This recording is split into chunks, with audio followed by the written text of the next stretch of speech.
Hello बच्चों, आज फिर हम वापस आ गए पंचतंत्र की कहानी के साथ। पंचतंत्र की अब तक की कहानी आप लोगों ने सुनी, उसमें जो डिस्कशन चल रहा था कर्टक और दमनक के बीच में, बड़ा अच्छा डिस्कशन चल रहा है। दोनों एक दूसरे से डिबेट कर रहे हैं कि राजा की मदद करनी चाहिए या नहीं करनी चाहिए। दमनक कह रहा है कि करनी चाहिए और कर्टक कह रहा है कि नहीं करनी चाहिए। दोनों अपने अपने पॉइंट्स रख रहे हैं एक दूसरे के सामने। कर्टक जब बोलता है कि भाई तुम राजा के पास जाना तो चाहते हो, पर राजा तुम्हारी बात क्यों सुनेगा, क्यों मानेगा, इस बात का तुम्हें इतना भरोसा क्यों है, तो दमनक उसको बोलता है कि मैंने पिताजी से बचपन में ही शिक्षा ले ली थी राजनीति की, और मुझे पता है कि स्वामी के साथ सेवक को कैसा व्यवहार करना चाहिए। अगर तुम्हें विश्वास ना हो तो मैं तुम्हें वो बात बताऊं। तो कर्टक ने पूछा कि ठीक है बताओ, पिताजी ने क्या सिखाया था। तो दमनक ने उसको बताया कि पिताजी कह के गए थे कि 3 लोग जो है वो हमेशा जीवन में सफल होते हैं। पहले तो वो जो साहसी होते हैं, किसी का बड़े काम को करने का बीड़ा उठाते हैं। दूसरे वो जो विद्वान होते हैं, ज्ञानी होते हैं। और तीसरे वो जो सेवा काम करने में, यानी दूसरों की हेल्प करने में, दूसरों का काम करने में बड़े निपुण होते हैं, होशियार होते हैं। ये 3 लोगों के लोग हमेशा जीवन में सफल होते हैं। ज्ञानी का और साहसी का तो आपको पता है भैया। मैं आपको सेवा कार्य का बताता हूँ। और सेवा कार्य के बाद उसने बताया कि वैसे स्वामी के साथ काम करना चाहिए जो स्वामी अपना फायदा होने पे सेवक का भी फायदा कराए। जैसे बंजर जमीन में बीज डालने का और उस पर मेहनत करने का कोई फायदा नहीं होता, ऐसे ही ऐसे स्वामी का जो अपने सेवक का, जो अपने एम्प्लॉय का ठीक से ख्याल ना रखे, उसकी जो क्वालिटीज़ हैं उसको ध्यान ना दे और उनकी तारीफ ना करे, उनको कंसीडर ना करे, तो ऐसा स्वामी जो है उसके साथ काम करने से कोई फायदा नहीं है। जो स्वामी कम पैसे वाला भी हो लेकिन एम्प्लॉय के जो फीचर्स हैं, जो क्वालिटीज़ हैं, उनका पारखी हो, उनको जानने वाला हो, उनको समझने वाला हो, ऐसे स्वामी के यहाँ काम करना चाहिए। क्योंकि ऐसा स्वामी अपना लाभ होने पर सेवक का भी लाभ करता है। दुष्ट या अपना फायदा करने के लिए जो स्वामी होते हैं और अपना फायदा कराने के बाद जो स्वामी अपने सेवक का भला नहीं करते हैं, ऐसे स्वामी के साथ काम करने से तो अच्छा है कि भूखों मर जाए। क्योंकि आपको सिर्फ कष्ट ही मिलेगा, टेंशन ही मिलेगी, लाभ नहीं होगा। ऐसे कंजूस स्वामी का भला बुरा कहने से या उसकी बुराई कहने से, निंदा करने से तो अच्छा है कि सेवक जो है वो अपनी खुद की निंदा करे कि उसने ऐसे स्वामी के यहाँ काम किया, ऐसे एम्प्लॉयर के यहाँ काम किया जहाँ उसकी बात का कोई रिकॉग्निशन नहीं मिला। इसमें गलती किसकी है? गलती एम्प्लॉय की है कि उसने ऐसे आदमी के यहाँ जॉब की। सही स्वामी को न चुनने के कारण सेवक को अपनी ही पर बुराई करनी चाहिए। जो सब कुछ होने पर भी सेवकों का ख्याल नहीं करता, वैसा स्वामी तो तुरंत छोड़ देने योग्य है। ऐसे एम्प्लॉयर के यहाँ काम नहीं करना चाहिए जिसके पास खूब पैसा हो लेकिन जब एम्प्लॉय की परेशानी आए उसमें हेल्प ही ना करे। अगर जीवन में सेवक को सफलता चाहिए तो स्वामी के साथ जो और हाई पोजीशन पे लोग बैठे हैं उनके साथ भी वैसा ही बिहेव करे जैसा कि अपने बॉस के साथ या अपने स्वामी के साथ करता है।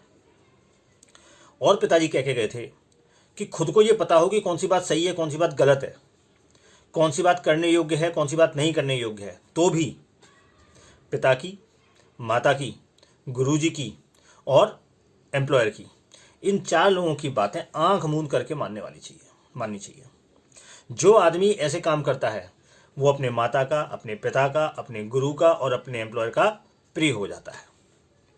जो हमेशा परेशानी के समय आगे रहता है, कठिन परिस्थितियों में हमेशा तैयार रहता है काम करने के लिए, और स्वामी के खिलाफ कभी मुंह नहीं खोलता है, कभी बहस नहीं करता है, उसके सामने कभी हंसता नहीं है, ना ही अपने स्वामी की बुराई करता है, ऐसा आदमी अपने बॉस का कैसा हो जाता है? प्रिय हो जाता है। जाहिर सी बात है, आप किसी के कुछ बुरा नहीं बोलोगे, डिबेट नहीं करोगे, उसके सामने अशालीनता नहीं दिखाओगे, हंसोगे नहीं, तो वो आपको क्या समझेगा? भरोसेमंद समझेगा कि ये आदमी भरोसेमंद है। जो ये सब नहीं करता वो कभी भी अपनी जॉब पे ऊंचाई को नहीं पहुंच सकता, और जो ये सब करता है वो तुरंत कंपनियों में ऊपर पहुंच जाता है, ग्रोथ प्राप्त कर लेता है, उच्च पद प्राप्त कर लेता है। दमनक की बातें सुनकर के कर्टक को ये तो समझ में आ गया कि दमनक को राजनीति ज्ञान का बड़ा अच्छा नॉलेज है। इसको उल्लू बनाना आसान काम नहीं है किसी भी स्वामी के लिए, ये अपना काम तो कर लेगा। अच्छा हाँ, एक चीज़ और, आप लोग ये वीडियो देख रहे हैं और पंचतंत्र की कहानी सुन रहे हैं तो आपको क्या करना है, इस चैनल को सब्सक्राइब करके बेल आइकन पर जरूर क्लिक करना है, ताकि आपको जब भी नया वीडियो आए तो आपके पास नोटिफिकेशन आ जाए। इस चीज़ का ध्यान रखना, नहीं तो अगला नोटिफिकेशन नहीं आएगा आपके पास।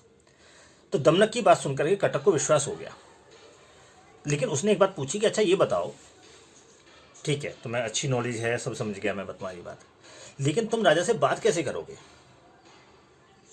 तो दमनक बोला कि इसमें कौन सी बड़ी बात है, जैसे कोई बीज जमीन पर पड़ा हो और बारिश हो जाए तो वो बीज जो है अपने आप ही मिट्टी में घुस जाता है और फिर फूल जाता है।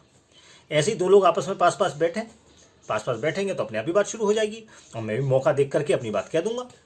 इसमें कोई बड़ी बात नहीं है, मैं सारे काम सही समय देख करके ही करता हूं। अगर गलत समय देख करके कोई काम किया जाए तो सफल नहीं होता है। अगर असमय यानी बिना समय को देखे हुए, जाने हुए, समझे हुए कोई बात कही जाए तो लोग गुरु बृहस्पति की भी बात ना सुने, जो देवताओं के गुरु हैं, उनकी भी बात कोई ना सुने। बात कहने का फायदा तभी है जब वो समय अनुकूल हो बात कहने के।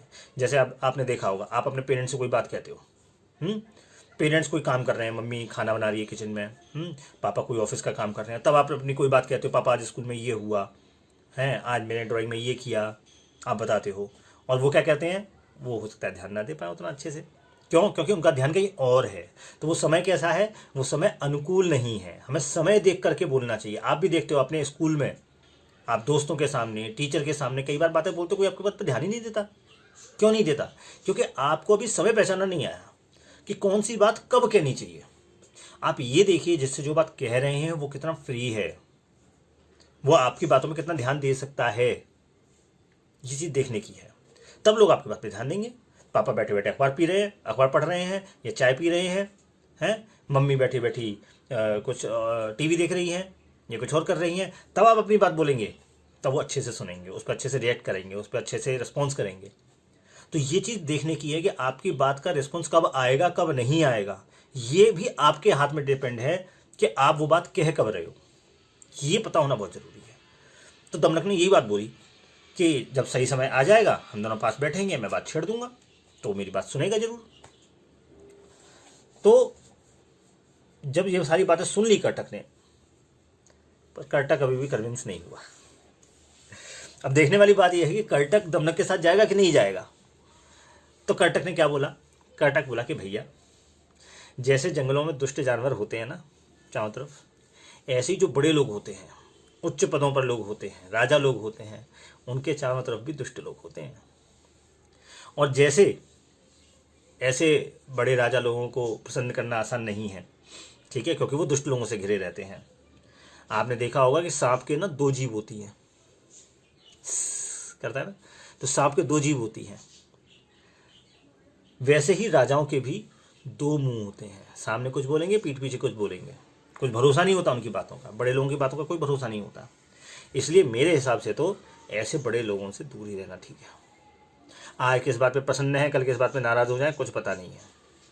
उनके साथ रहना तो ऐसा होता है जैसे चक्कू पे चल रहे हैं, कब कट जाए पता ही नहीं चलेगा।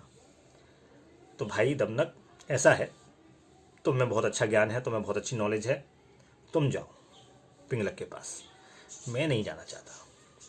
मैं तो समझता हूँ कि राजाओं से जितना दूर रहो उतना ही अच्छा है, या बड़े लोगों से जितना दूर रहो उतना ही अच्छा है, क्योंकि बड़े लोगों के नाटक भी बड़े ही होते हैं। तो कर्टक ने जब ये बात, दमनक ने जब ये बात सुनी कर्टक की कि कर्टक नहीं जाना चाहता है, तो दमनक ने कहा ठीक है, जैसी आपकी इच्छा भैया। कर्टक बोला कि ठीक है भैया, आप जाओ राजा के पास, मैं यहाँ से भगवान से आपके काम पूरा होने की निवेदन करूँगा, ठीक है, भगवान से प्रार्थना करूँगा। तो दमनक वहाँ से उठ करके राजा पिंगलक के यहाँ अकेले ही चल दिया। अब देखने वाली बात यह है कि दमनक अकेला जितनी नॉलेज वो दिखा रहा है, जितना ज्ञान वो दिखा रहा है, क्या वास्तव में वो शेर के सामने सारा ज्ञान काम आएगा? क्या शेर उसकी बात मानेगा? और अगर माना भी तो भी वो बैल से कैसे शेर की रक्षा करेगा? कहीं ऐसा तो नहीं है कि बैल शेर को मार दे या शेर बैल को मार दे। क्या होगा कहानी में आगे, यह हमें पता चलेगा जब दमनक शेर के पास पहुंचेगा। देखते हैं आगे क्या होता है। तब तक के लिए इस बार का होमवर्क आपको, जैसे मैंने बताया कि माता की, पिता की, गुरु की बातें आंख बंद करके माननी चाहिए। आपको भी ये प्रैक्टिस करनी है। आपको ये प्रैक्टिस करनी है कि मम्मी पापा और टीचर कोई भी बात बोले उसको तुरंत मानना है, उसको आगे के लिए नहीं छोड़ना है, इमीडिएट बात मानो। और आप देखोगे 1 महीने के अंदर आपके पेरेंट्स ऐसी तारीफ़ें करेंगे आपकी, ऐसी तारीफ़ें करेंगे आपकी कि आप बोलोगे कि मेरे पेरेंट्स तो बस मुझे बहुत प्यार करते हैं। ठीक है, आपको अगर उनका प्रिय होना है तो आपको उनकी बात पे आंख मूंद के भरोसा करना है कि वो जो कह रहे हैं वो बिल्कुल सही कह रहे हैं। उनके पास मुझसे ज़्यादा एक्सपीरियंस है, मुझसे ज़्यादा नॉलेज है, मुझसे ज़्यादा पढ़े लिखे हैं, सब कुछ मुझसे ज़्यादा है, तो वो कोई बात गलत नहीं कह रहे होंगे। इसलिए माता पिता और गुरु की बात को 1 महीने मान के देखो, जो भी वो बोले आंख बंद करके। ऐसे अगर बच्चे ऐसे होंगे जो माँ बाप की और गुरु की बात मानेंगे तो माँ बाप और गुरु भी उसके लिए जान देने को तैयार रहेंगे, बहुत प्यार करेंगे उसको। तो ये चीज़ आपको प्रैक्टिस करनी है अगले हफ्ते तक, जब तक कि नेक्स्ट एपिसोड नहीं आता। और फिर मुझे आप आउटपुट बताइएगा कि माता जी का, पिताजी का और गुरु का आपके लिए रिएक्शन कैसा है। और हाँ, बोलते समय का जरूर ध्यान रखना कि वो टाइम उनके लिए कंफर्टेबल है या नहीं जिससे हम बात कर रहे हैं। ओके, तब तक के लिए बाय बाय।